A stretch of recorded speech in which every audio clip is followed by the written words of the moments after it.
Hello, everybody, and welcome to Coalesce. My name is Kyle Copeman. I'm the head of training over at DBT Labs, and I will be your host for this session. The title of this session is Git for the Rest of Us.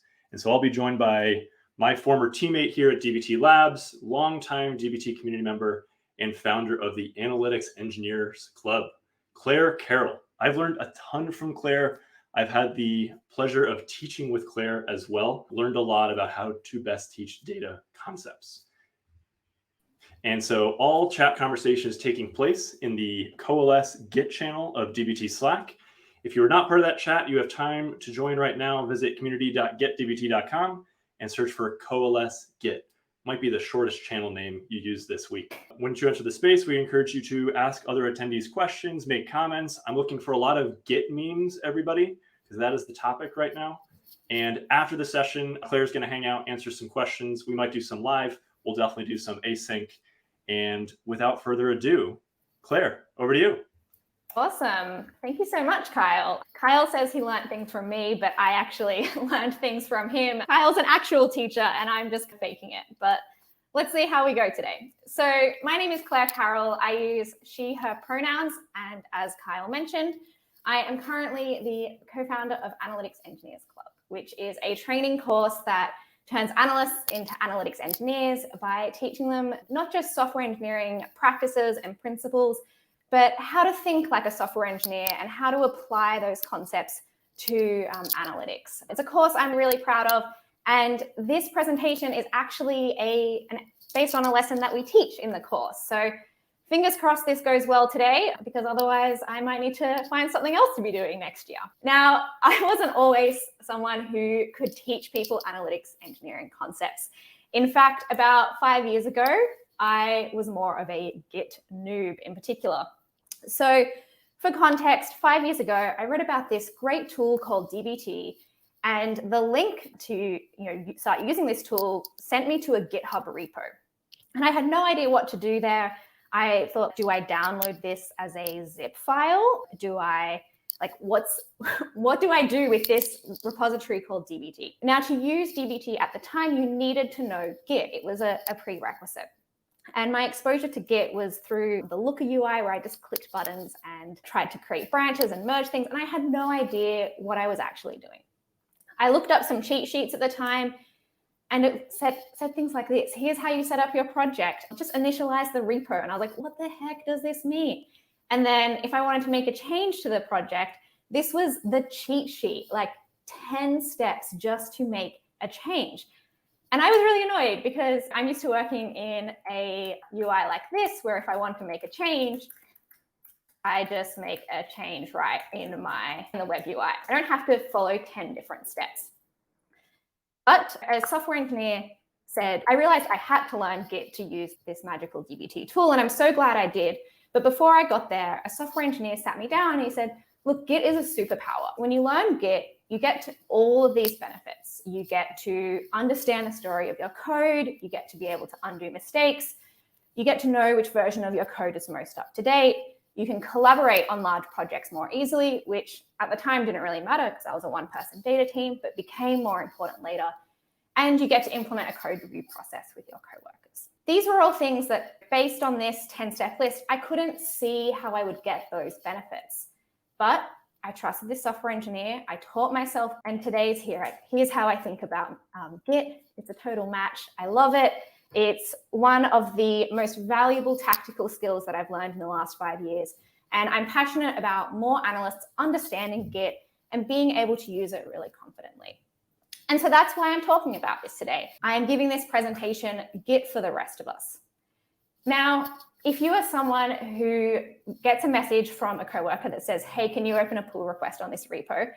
And that sentence doesn't faze you, get out of here. Like, this isn't the talk for you. Go to track 2, take a break, take a stretch, pet your dog, post a photo of your dog in the Slack chat for me to look at later. This is a presentation for the people who feel overwhelmed by Git, for the people who maybe they've been through the steps a few times, but don't really understand what's going on at the deeper level. And therefore, when things get confusing or if something goes wrong, they're not sure how to get back on the happy path. I think there's a lot of bad ways To learn Git, first of all, what I did for a long time, which is avoid using it. You can use a UI, which is what I did next. You can memorize a set of steps, which is what I tried to do next. But instead, we're going to do this. We're going to try and build up the underlying concepts, map the commands to these concepts, and hopefully that provides you with a base so that you can go and learn way more about Git. We're not going to cover everything today. We're basically covering that pull request flow. But with the concepts that you learned today, things like merge, revert, reset, all of these things will feel easier to understand the next time around. Sound good? I actually have no response here, so I hope that you're at home nodding along. Let's get into it. So first of all, we're going to wipe these cheat sheets clean. And we're going to come back to these cheat sheets and build up the steps over time. So this one, how to make changes to your code. I don't care about these steps. We'll come back to them later.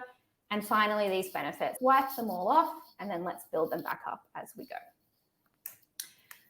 We're going to be talking about the Git flow in different levels or layers, starting off with what some of you might be familiar with today.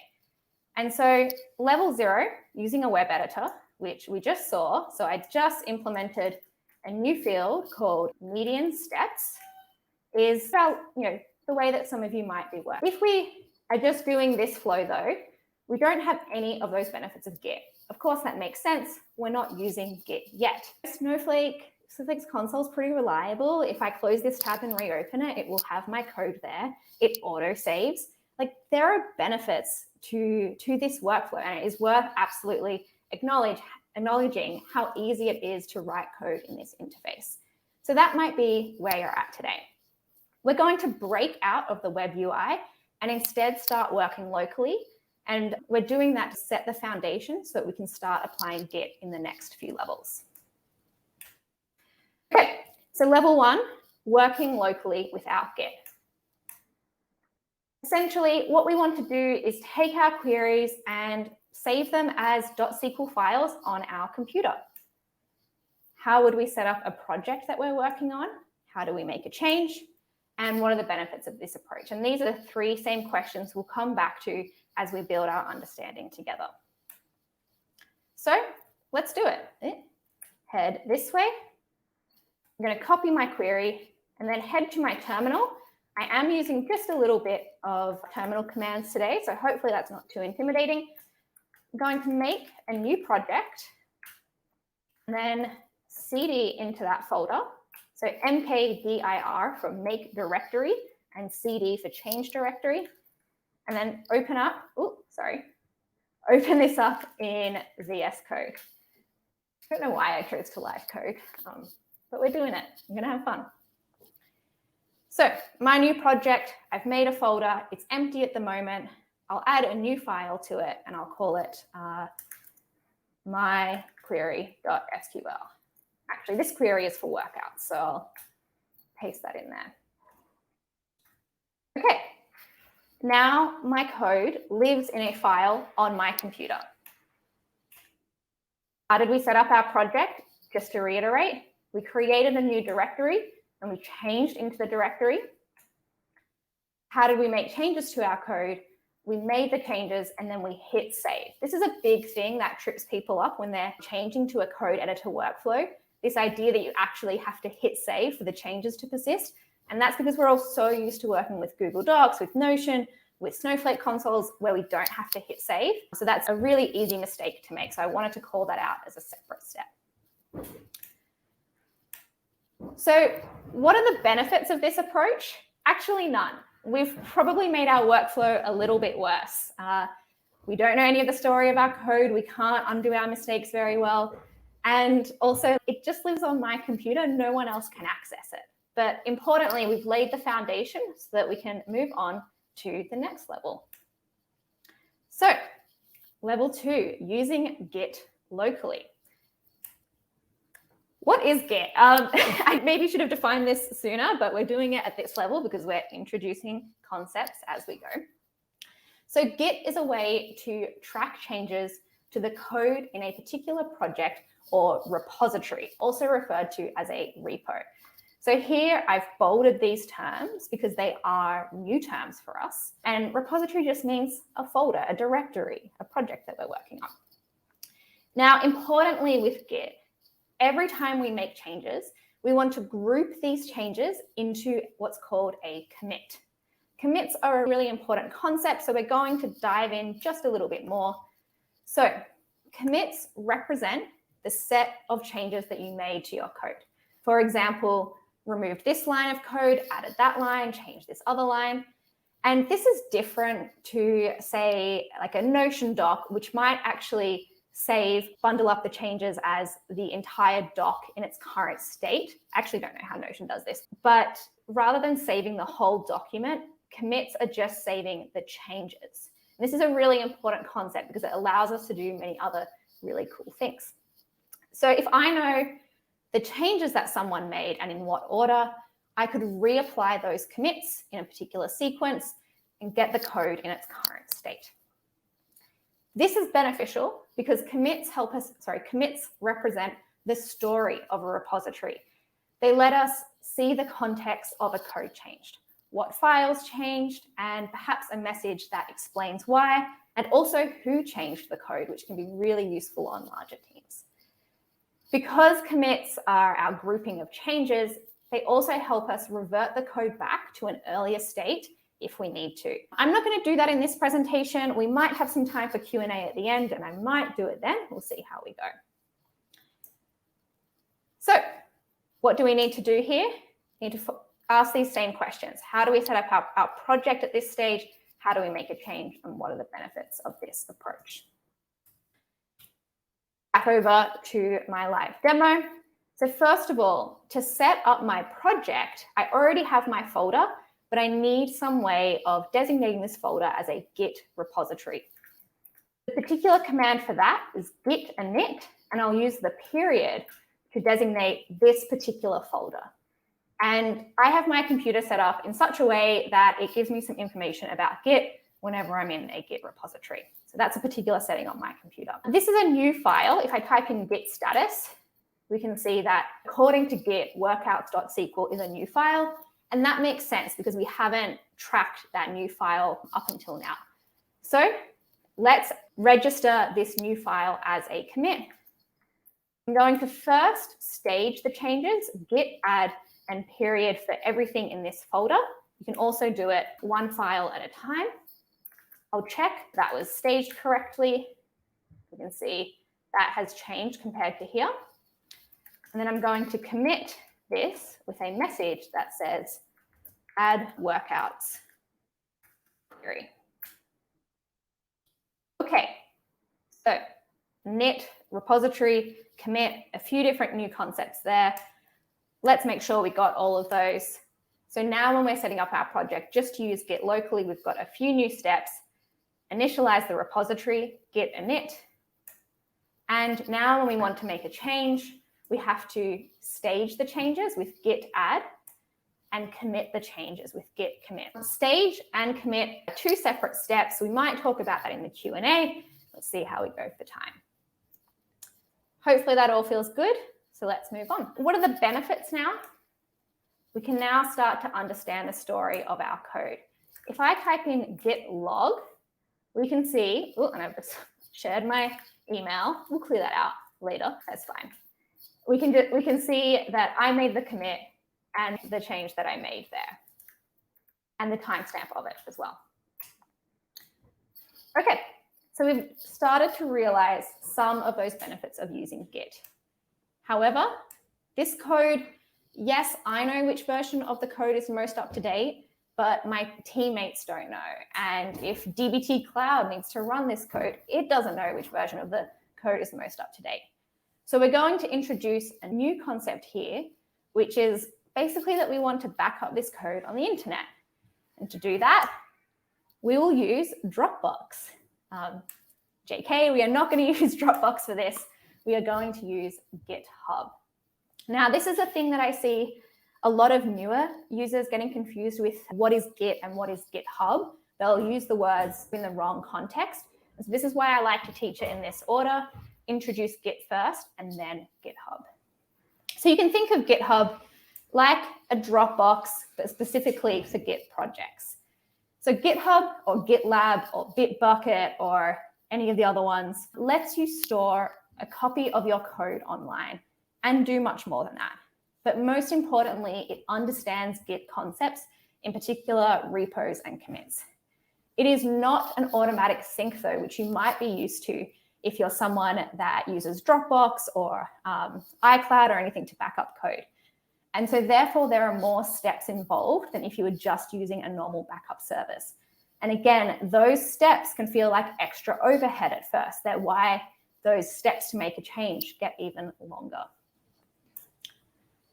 To use GitHub, we have a few conceptual steps here.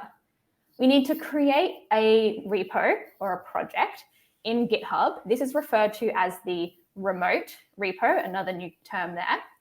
And then we need to create a connection between this GitHub repo up in the cloud internet and the copy on my computer, which is actually living on my hard drive. You can also clone an existing repository if you're working on a project that already exists. When we want to make our changes, we need to pull the latest changes before starting our work to make sure that we're up to date. And when we want to publish changes, we need to push the changes to our remote repo. I probably should have added a diagram here. I may have run out of time, but hopefully that makes sense. So let's do these steps. We'll head back to our demo screen. I'm going to type in repo.new. It takes me to GitHub. I'll create it in the Analytics Engineers Club organization, and I will call it my project and say live demo coalesce. You can check this to see if it is working right now because I will set it to public. Okay, so I have my remote repository created, this version on the internet, and now I need to link it to the folder on my computer. To do that, I'm going to use this command. I'll copy and paste it in. Git remote add origin, and then that's the URL of this particular project. So remote, again, that's the word to say the version on the internet. Add just means we're registering this new remote. The nickname for it is origin, so that we don't have to type out the address every single time, and we're all done. If I type in git remote v, we'll see that being reflected there. Now, if I want to make a change, I'm going to first pull my changes. Ooh, I will follow what Git says to do. Set upstream to origin main. There's actually nothing on this. Sorry, I messed that up. There's nothing in this remote repository, so I shouldn't be pulling. Just ignore the last minute from your minds. We'll be fine. But normally I would git pull if this repository had new changes. I'll head over to VS Code. I'll make a change in here. I'll rename this field as average steps workout and this as per workout. Hit save, so Command S to save it. Head back to item and then those same steps again. Git add, git commit, rename fields, and then git push. I head to GitHub and hit refresh. We see that file appear. We can see this rename fields, commit show up, and it shows us this really good diff view to see the changes that we've made. So just to reiterate that again, as I like doing, now to set up our project, we've got our last two steps unlocked. We created a remote repository on GitHub, and then we linked the remote to our local folder. And that's really all that we have to do to set up our project. We're done with this cheat sheet or unlocking this cheat sheet. To make changes to our code now, we need to make sure that we pull the latest changes, especially if we have team members collaborating on this code. We go through those same steps as before, make the changes, hit save, stage the changes, commit the changes, and then we finally push the changes.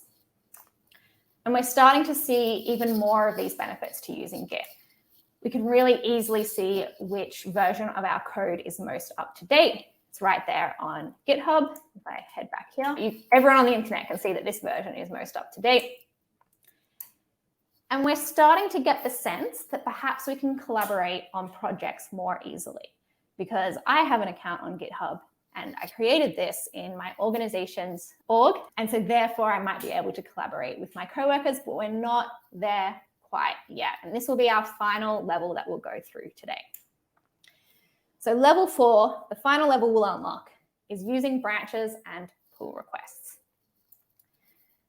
So the big idea behind a branch is, what if rather than making changes to one copy of our code, we made our changes off to the side and then proposed those changes to be accepted? That way we could test the changes work before we update the code, so we would never accidentally commit broken code. And we could have a team member review our changes and vice versa. And this is where the idea of branching comes in. What we need to do here is check out a new branch. So check out, it's another new term there. We want to make our changes to our code, test the changes work, and propose that they be added to the main branch via a pull request. Now, GitHub calls these pull requests. GitLab calls these merge requests, which is an infinitely better name. So if you're struggling with the term pull request because you just learned git pull and it doesn't really match up in your head, think about this as a merge request. We can also get a review from a team member to check that our code maybe fits our style guide, or that it's just like the best way that we could possibly write it. There's often a lot of different ways that you can write SQL. So let's do that. Final demo, git checkout -b. I'm gonna call this my new branch. Normally you would call it something much nicer than that. Head to VS Code. And what change do I want to make here? Maybe I replace these with refs, even though they're not. Actually, this isn't a DBT project, so I won't today, but I will, I don't know, just remove average. Maybe I don't like it as a measure of central tendency. So same as before, git add, git commit, remove average because I don't like it. And this time I'm going to push it to my new branch. If I head to GitHub, hit refresh, or didn't even need to hit refresh, GitHub knows, it's magical. It anticipates that I just push something to a branch off to the side. Hey, maybe I want to compare and pull requests to merge that in. If I'm being really good, I would add my coworker to review. Say, this is for the coalesce demo, create the pull request, and we can see that commit that I made. We can see the file that I changed. I just removed that one line. And if Mike were online, I'd get him to give this a tick. We won't do that today. And eventually I will hit merge pull request to make sure those changes are live. Then when we head back to my project, we can see that this change has persisted here. And if on my command line, I go back to the main branch, I don't yet have these changes. I still got that average showing up in my code editor. So what do I need to do? I need to git pull those latest changes. This time it'll work, I promise. There we go. So let's look at the code editor, and that average is now gone. And so that's why we need to make sure that we keep pulling, because as we merge things back into main, we need to make sure that our code stays in sync. So final little unlock. The steps to set up our project have not changed, but we've just ticked off these last few steps. So pull the latest changes, check out a new branch, make changes, hit save, stage the changes, commit the changes, push the changes, open a pull request on GitHub, have a team member review your work, which I didn't do today. Also a good idea at this stage is to have CI checks run to make sure that your code does what it intends to do. CI meaning continuous integration. Basically like, this code works, I'll give it a little tick. And then finally, merge the changes into your main branch.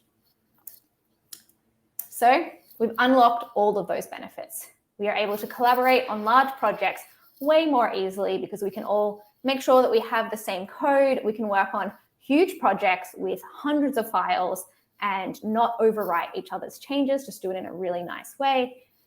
And we can implement a code review process with coworkers to make sure that the quality of our code is really good. Code review isn't just about ticking a box. It is about improving the quality of your code. And sometimes it's about teaching people. If you're the more senior person, you might add someone as a reviewer so that they can learn how you approached a particular task.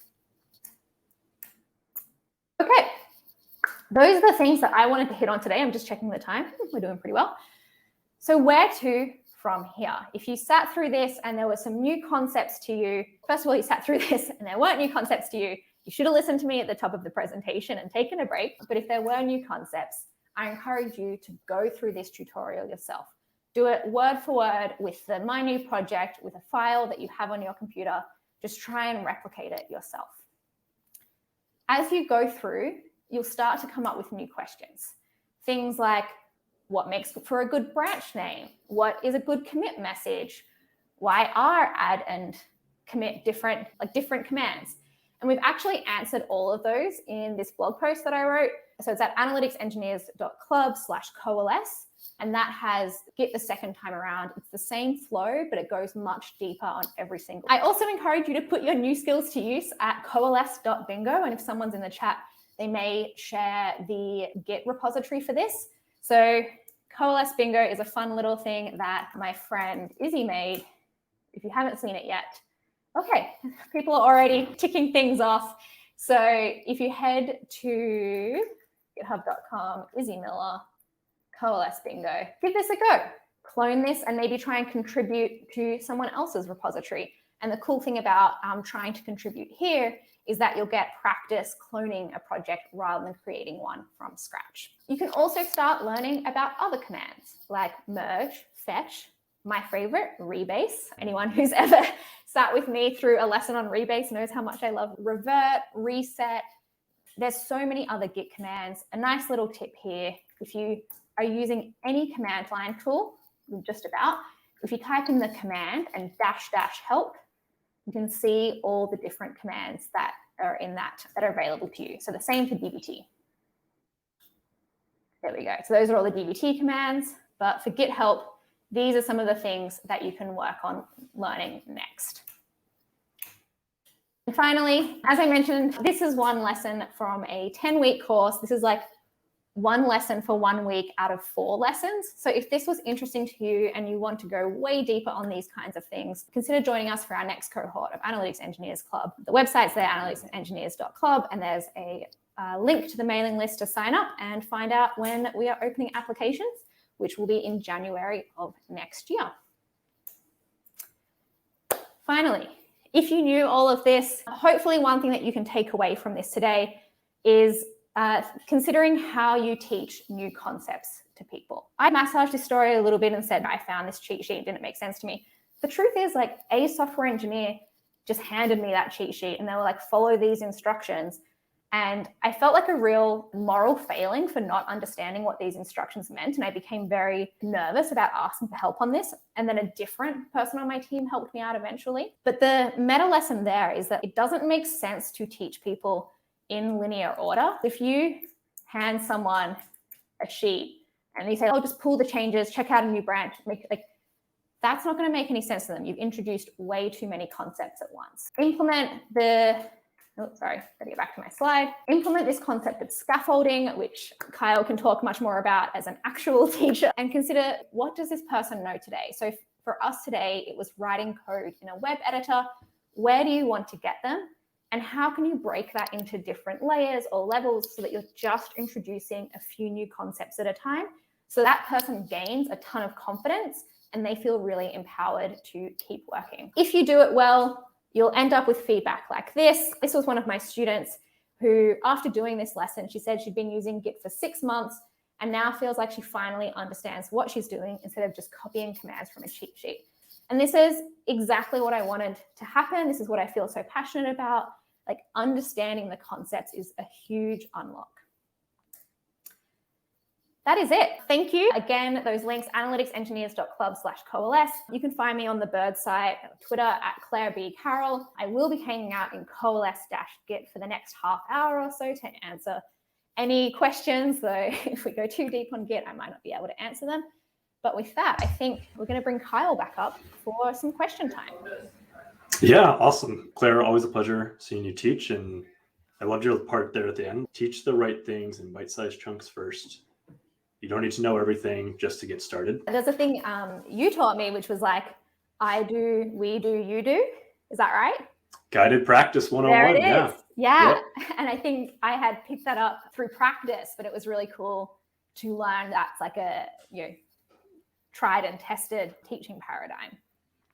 Yeah, totally. But I think particularly to call out, like whenever learning code, there's like this temptation to learn everything at once and be like, I'm going to go take this 4-week course on Git and understand rebase, which I don't really fully understand. But you just need these simple commands that you rolled out here just to get started. And then your curiosity will kind of take you the rest of the way.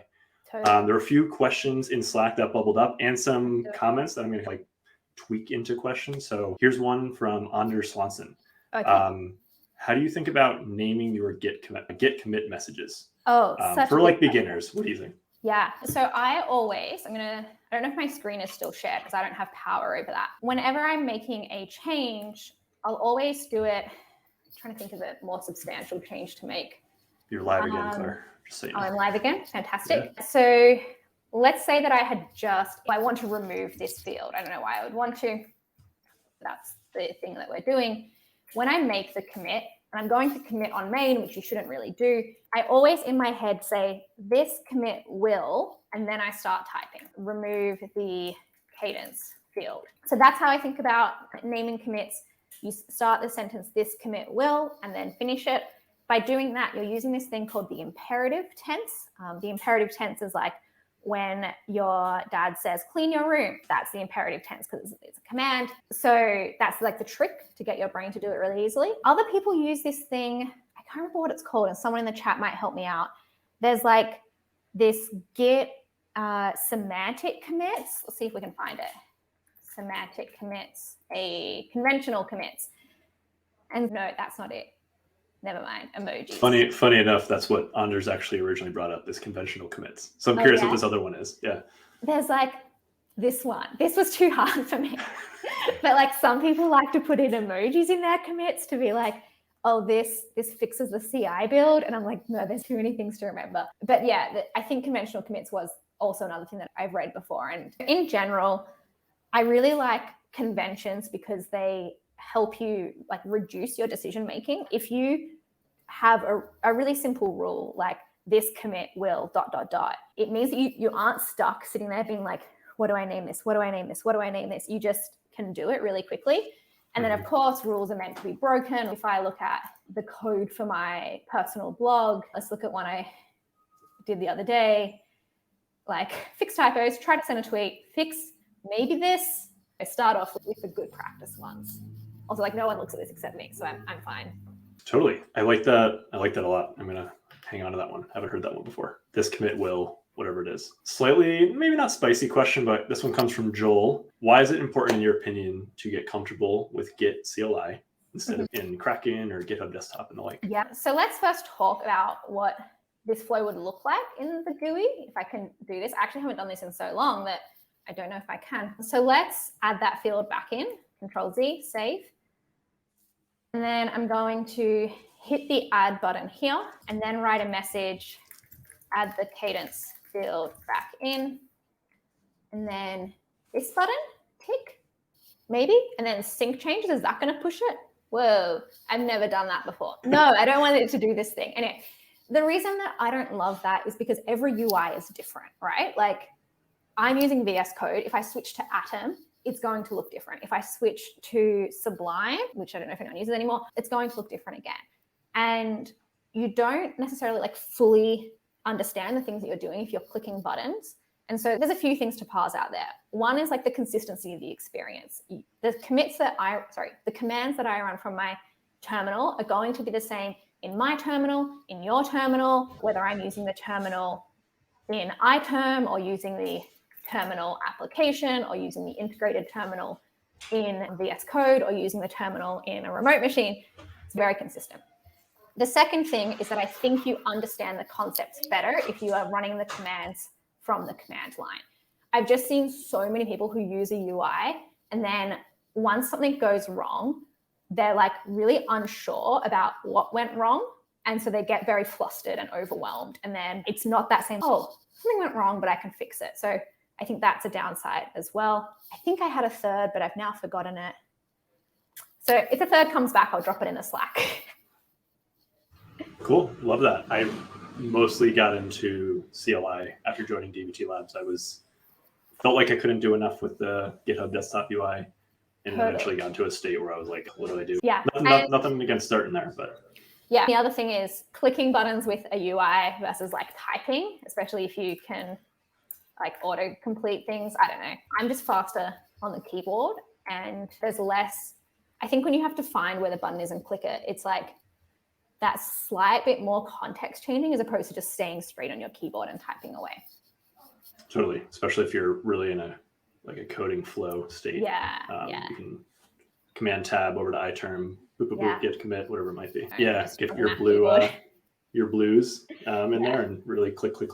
Slightly different question. This guy came from Dan Hess. Dan essentially said, what if I know Git but want to introduce this to my coworkers? Can I stay? And so I'm going to kind of change Dan's question into, how do you think about empowering a team or coworkers with Git? How do you make that friendly? How do you make that safe? Send them a video of this. Hopefully this is a good starting place. But I do think it's important when teaching someone a new skill is like, get them started on my new project or whatever it is. Get them started on a test repo. I think another failure mode of teaching, especially when it comes to DBT and Git, is handing someone a complicated DBT project or just a large Git repository and trying to get them up to speed as their way of onboarding, as opposed to getting them started with a small project that's manageable and they can experiment and where they can make mistakes and it doesn't matter. So if I were introducing this to a team, I'd get them all to build their own new project. I'd get them to have a pull request a review from a team member and get used to that flow, and then onboard them to your larger project that might have a pull request template that might have CI checks on the main branch. And then that sort of adds that layer of complexity at the end of learning all of these concepts. So again, it's that same paradigm of like, how do I break this big complicated things up into smaller pieces where I'm just revealing complexity along the way. You're almost like making the learning modular in a way. Exactly. Like breaking down DBT models that might be super long. There it is. And if you do need to onboard a team member to DBT, as I said, don't onboard them to your very complicated project. Send them to learn.getdbt.com. You'll get to see Kyle's friendly face and go through that project. Yeah. Start small. Also, I think to highlight something you said, in a safe place. It's super scary if you're on something that is production and you probably don't have access to break things, but the feeling of you breaking things can hold you back from taking risks. Exactly. That you would otherwise take in a safe one thing we actually do with our students is we get them to connect to a remote instance, which feels like extra overhead at the start, but VS Code makes it really nice to do this. And once you're connected to a remote instance, we just can tell students, there's nothing you can do to break this too much. Even if you break this entire remote instance. So I should explain that. A remote instance being basically like a computer that we've created in AWS, as opposed to their own running commands on their own computer. The files live on this external computer that they're connecting to.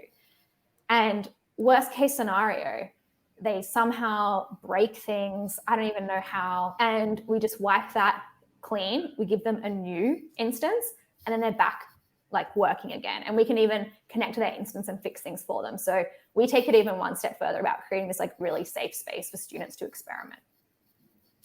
I haven't even thought about that, because you can effectively brick your MacBook if you do some weird things, especially when you have command line and you're really working in there. Let me see if there's any more questions over here in chat. I was really getting into the conversation with you there. What are some good short-term, this is from Tyler Wood, short-term Git goals for a small data department running a modern data stack at an early startup? No Git background in the data group. Where do they get started? Hopefully here, I would put as a short-term goal, make sure that all changes are going through pull request flows. That would be my goal to work towards. The goal after that, I would be looking to implement continuous integration tests. And maybe the next goal after that, implementing a pull request template. Those are maybe 3 tactical things that you can cross off at some point. Awesome. So important to get the pull requests or like the looking at each other's code early. Yep. Otherwise, as things can get squirrely and you're not aligned on conventions. Claire, always a pleasure. It's great hanging out with you, nerding out on teaching Git, data. And thank you for putting this together and showing off some of your teaching.